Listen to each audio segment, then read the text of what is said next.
y la televisión nacional. Además de saludar este triunfo y de festejar este triunfo de la selección de baloncesto frente a Alemania, pues empezamos nuestros comentarios en el día de hoy, muy apenado también por el fallecimiento de la profesora Georgina Gómez, la madre de Pablo Ros. Lamentamos mucho el fallecimiento de la madre de Pablo Ros, que todo el mundo sabe por qué situación atraviesa Pablo Ros, ya con una condena de un tribunal colegiado en primer grado que él habrá de apelar a ver en qué medida reduce esa condena. Su madre, pues estos acontecimientos le sorprendieron ya en enfermedad. Uno de sus alegatos cuando quiso buscar una revisión de la medida de coerción era precisamente que quería estar junto a su madre, que quería pues dedicarse a atender a su madre, pero no fue acogido el pedimento, y entonces ya vemos la situación que lamentablemente se ha producido. Nuestra solidaridad con Pablo, con toda la familia, y ojalá que pues él tenga, y me imagino que no habrá ningún problema en permitirlo, la oportunidad pues de despedir a su madre. Bueno, señores, el caso de Marisol Franco es una ficha de negociación, es el instrumento de negociación. Entonces, se ha estado en conversación.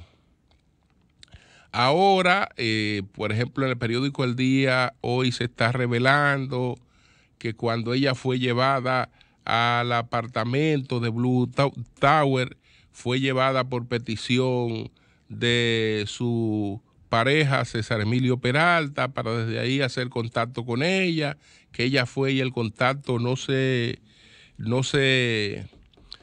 produjo. Y entonces se pospuso en el día de ayer el conocimiento de la medida de coerción.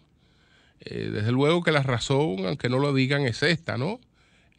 Hay que aguardar por la conclusión de estas conversaciones para que César Emilio Peralta pues se entregue. Él ha estado condicionando varias propiedades que no quiere que estén en este esquema de incautaciones, entre ellos ese propio apartamento, una propiedad que tiene en Samaná, y me mencionaron otra propiedad, y se pondría a disposición, y desde luego algunas garantías para su familia se pondría a disposición de las autoridades estadounidenses, que es justamente para las cuales está pedido, porque él no va a enfrentar un expediente en la República Dominicana. Entonces es evidente que Marisol es como el instrumento de negociación, no solo por ella como pareja, sino por lo que ella representa para él, siendo la madre de sus dos últimos hijos o de sus dos últimas hijas que tienen apenas meses de edad.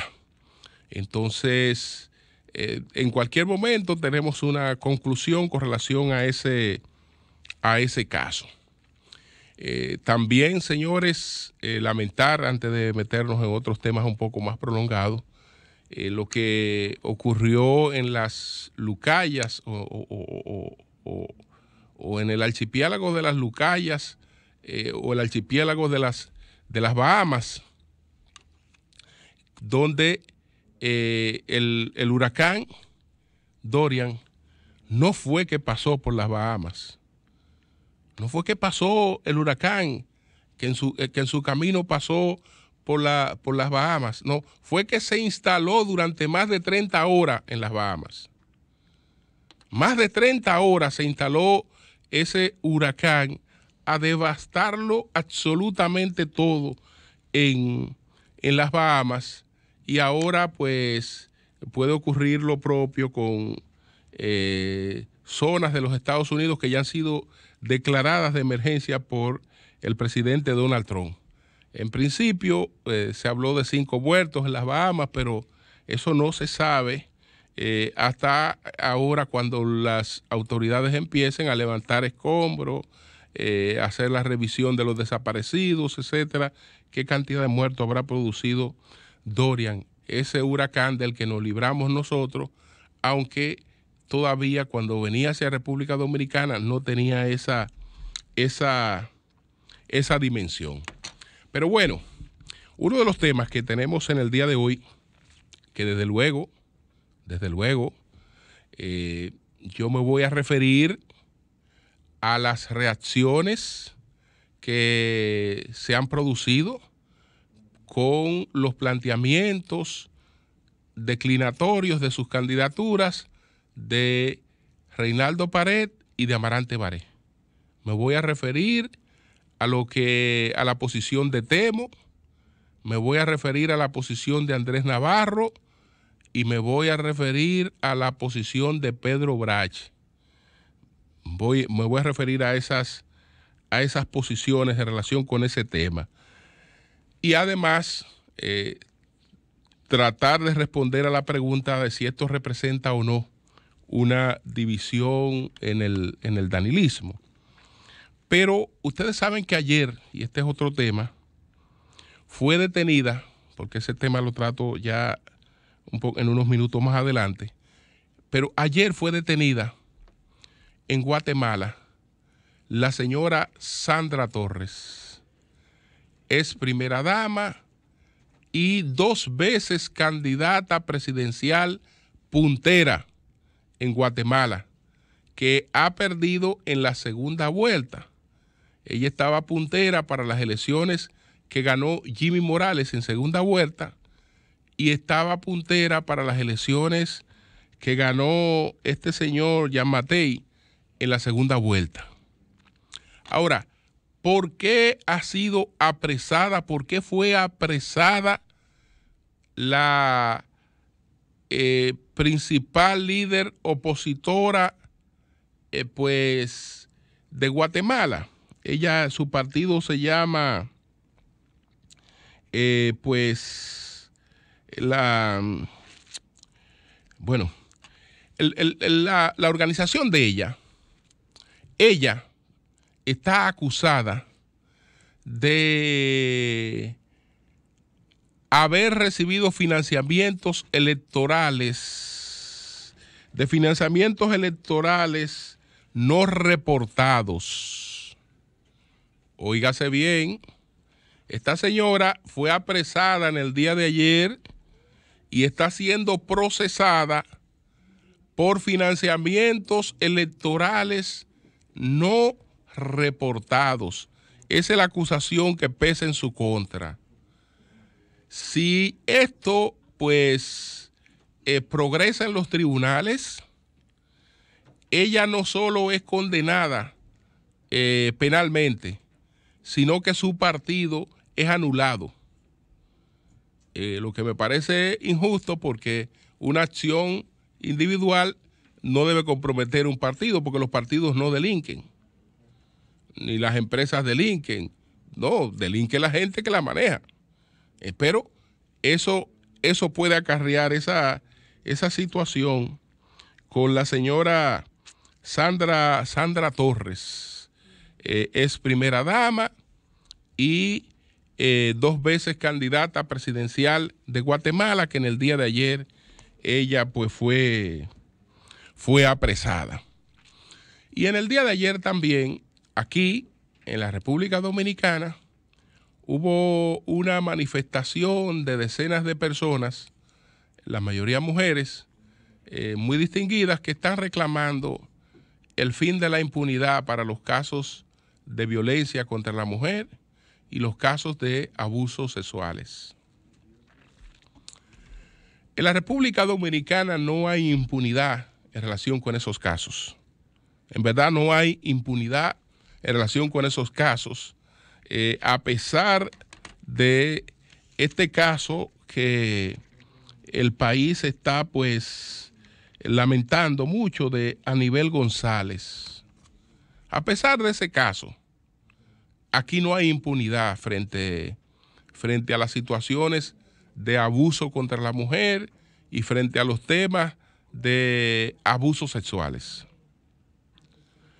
Y mientras más poder económico, social, tiene el individuo que es acusado de abusar contra una mujer o el que ha acusado de abusar sexualmente contra una mujer o contra niños o niñas, mientras más poder económico y social tenga, más implacable es la justicia y la propia sociedad con los casos.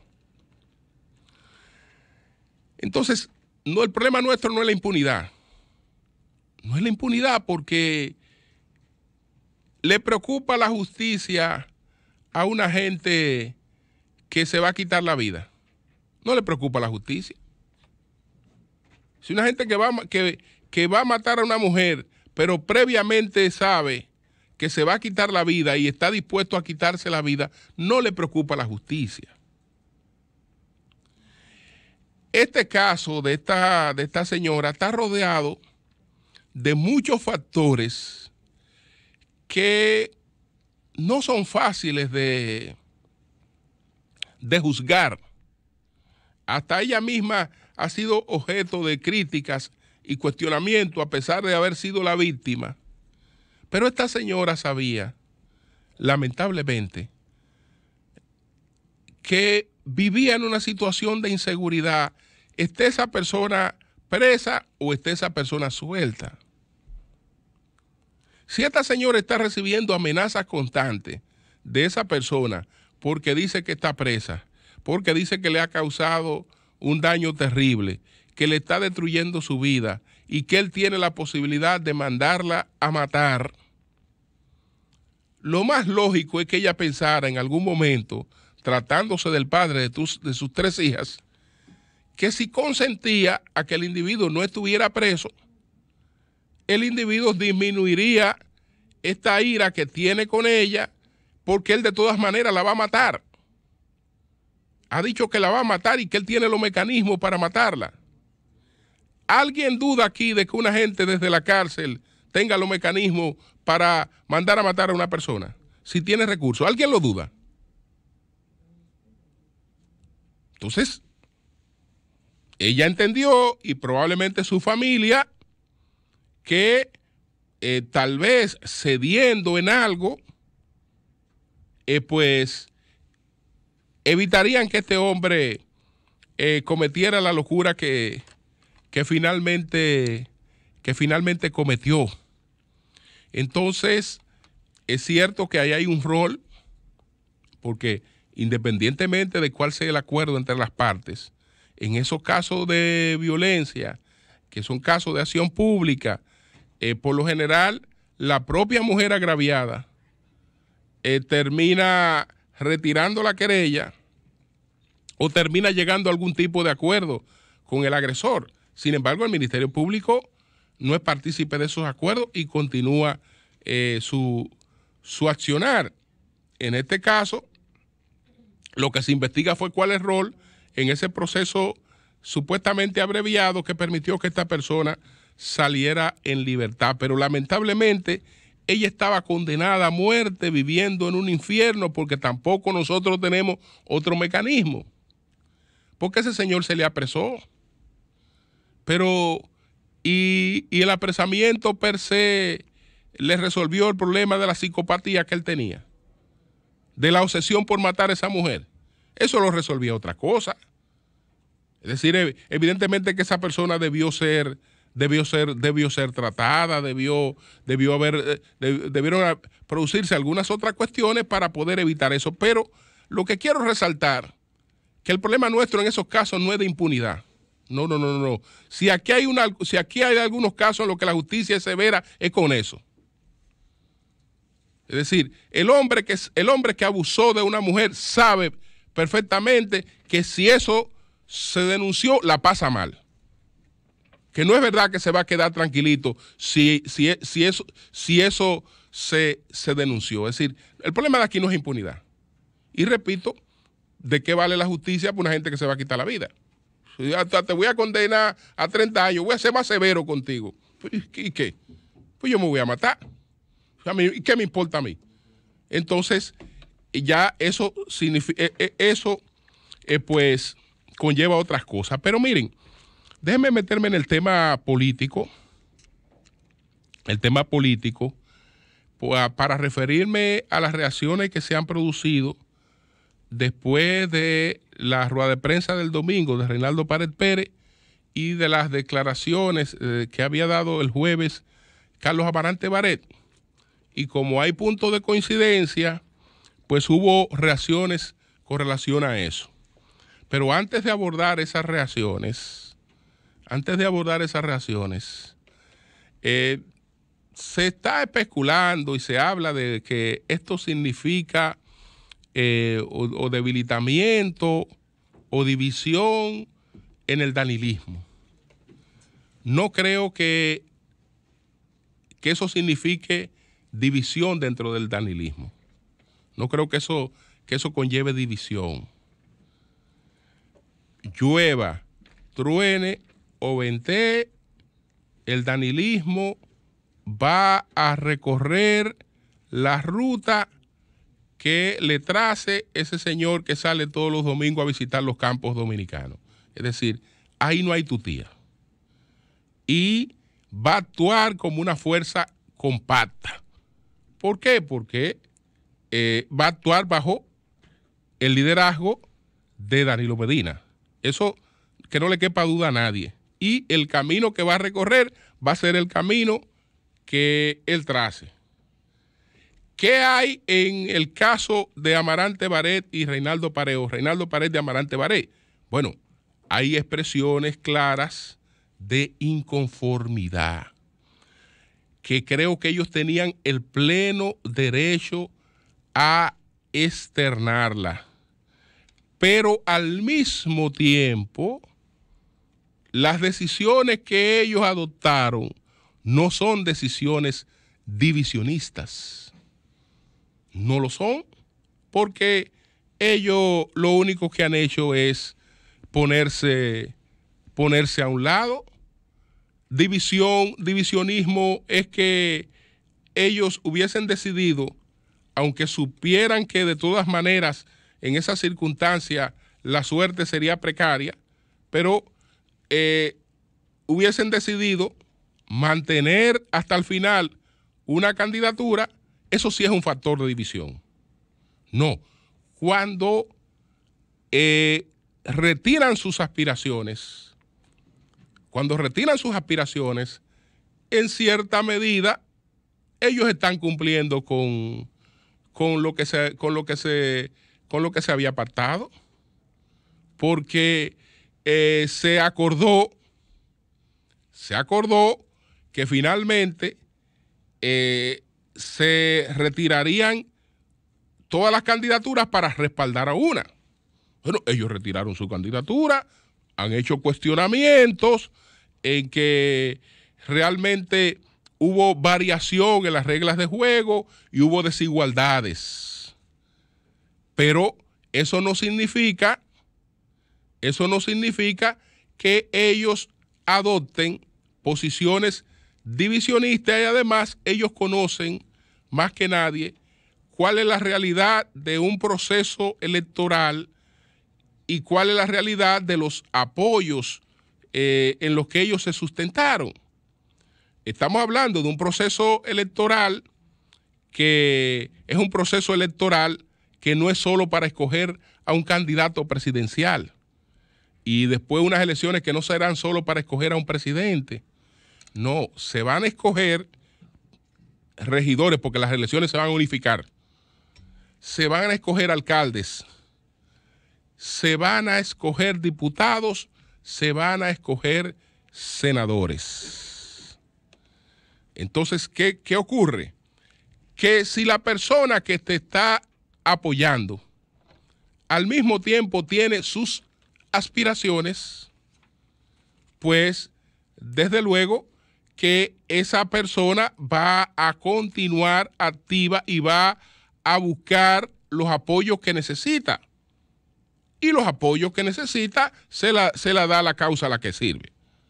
Entonces, ahí no hay tutía. Es decir, en eso no hay ni la intención ni hay la posibilidad de que ocurra otra cosa que no sea que el danilismo se vaya por la ruta que le trace su líder. En eso no hay tutía. Entonces, incluso, yo lo dije ayer, uno de los que renunció, que fue Carlos Amarante Baré, después del discurso del presidente Danilo Medina, le dijo a Danilo Medina que usara el dedazo. El dedazo era la metodología que se usó en México, que usó el PRI en México, y tuvo 73 años. Es decir, el presidente señalaba a su sucesor, hacía una serie de evaluaciones, pero en definitiva se llamaba el dedazo, porque era un señalamiento del presidente a su sucesor. Carlos Amarante Baré le dijo, usted debe dar un dedazo. Y punto, y resolvamos esto de inmediato, y aquí no hay tutía porque todos vamos a respaldar lo que usted decida. Yo no creo que eso haya cambiado en cuanto a lo que Danilo decida, independientemente de que hay inconformidades, y esas inconformidades ellos expresaron las razones por las que se produjeron esas inconformidades. Pero vámonos a las reacciones. Habló Temo, habló Navarro y habló Pedro Brache. Temo. Bueno, Juan Temístocles Montaz, que ustedes saben muy bien que cuando se produjo su inclusión injusta, no la inclusión, no la investigación de la que cualquiera puede ser objeto, sino la forma hasta de su apresamiento y solicitud de medida de coerción y una serie de cosas, pues expresé totalmente mi indignación y no me arrepiento. Totalmente mi indignación frente a ese acontecimiento y no me arrepiento. Luego, pues a la hora de formular la acusación, Juan Temístocles Montaz no formó parte de la acusación. No formó parte de la acusación. Entonces, Juan Temístocles Montaz, además de que ustedes han visto que a partir por ejemplo, de esa situación, no ha vuelto a tener una posición crítica frente al expediente Odebrecht. No ha tenido una posición crítica, ni siquiera después que apareció el verdadero expediente, por razones que son entendibles. Si yo no merecía estar ahí, porque de lo que yo hablé fue de un tema de financiamiento de campaña, y financiamiento de campaña y soborno no son la misma cosa. Es decir, yo no merecía estar ahí. De todas maneras, me metieron en esa vaina, me echaron esa mierda, me desconsideraron en la forma en la que se manejó todo eso, pero después ya yo no estoy ahí. Al no estar ahí, no fuño más con eso.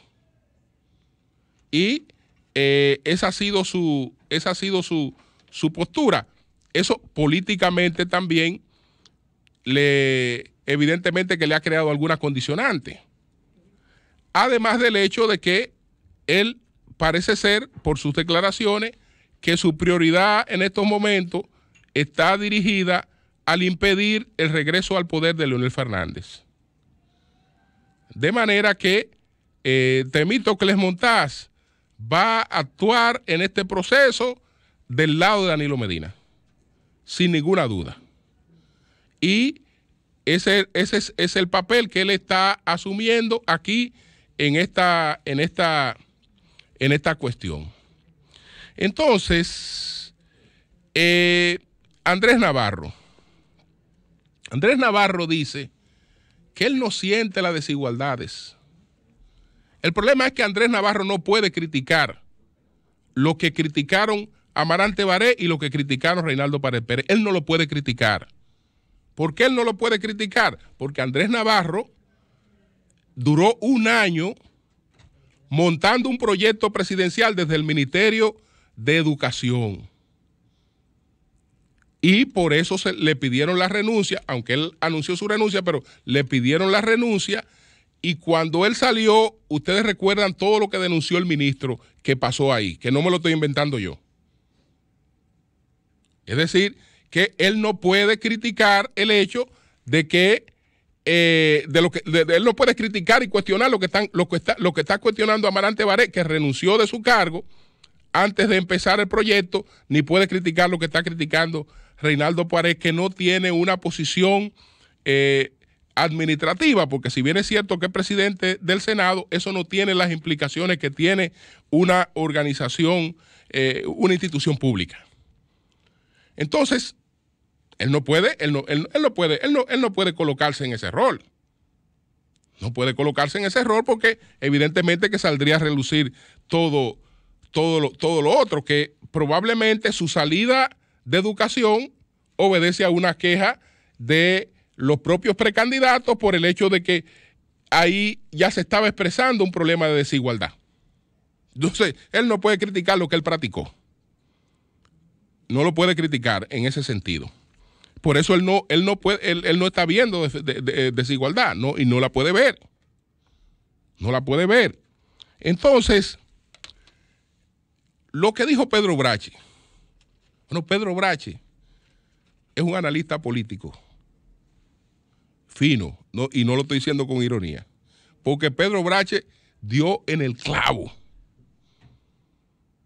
Dio en el clavo Pedro Brache. Pedro Brache dijo: Gonzalo logró recaudar más rápido que todos los otros. Ha logrado conseguir apoyo financiero más rápido que los otros. Tanto por su propia posición económica, tanto por apoyos del sector privado, tanto por esto, tanto por aquello. Pero dio la clave de que de dónde ha residido en gran medida la diferencia. Sí, Pedro Brache tiene razón. Eso es elemental en el tipo de competencia que hay ahora. Es elemental en el tipo de competencia que hay ahora. Por ejemplo, yo soy aspirante presidencial, pero Marilena aspira a senadora. Marilena me puede querer o aspira a diputada o aspira a alcalde. Entonces, Marilena simpatiza conmigo. Pero Marilena pone su realidad sobre la mesa y dice: yo tengo una candidatura. Yo tengo una candidatura.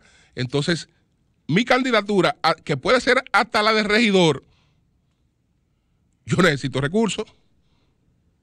No, yo necesito recursos. Esa es una realidad, pues, ineludible. Yo necesito recursos. Entonces, yo no puedo sencillamente apoyar a un candidato porque el candidato me simpatiza, pero ese candidato no tiene recursos para ayudarme con mi candidatura. Entonces, evidentemente que si aparece uno con recursos, ese se convierte en un fenómeno. Decía, bueno, esa es la situación. Es decir, uno de los factores de ventaja en esto ha sido el factor financiero. Ha sido la realidad financiera, ha sido un factor de ventaja por el tipo de competición en la que en estos momentos se enfrenta, en la que todo el liderazgo importante de un partido, etcétera, anda detrás de sus propias candidaturas. Y para eso requiere recursos. Entonces, eso ha sido clave. Ahí tiene razón Pedro Brache. Eso ha sido un tema determinante, el tema de los recursos. Cambio y fuera.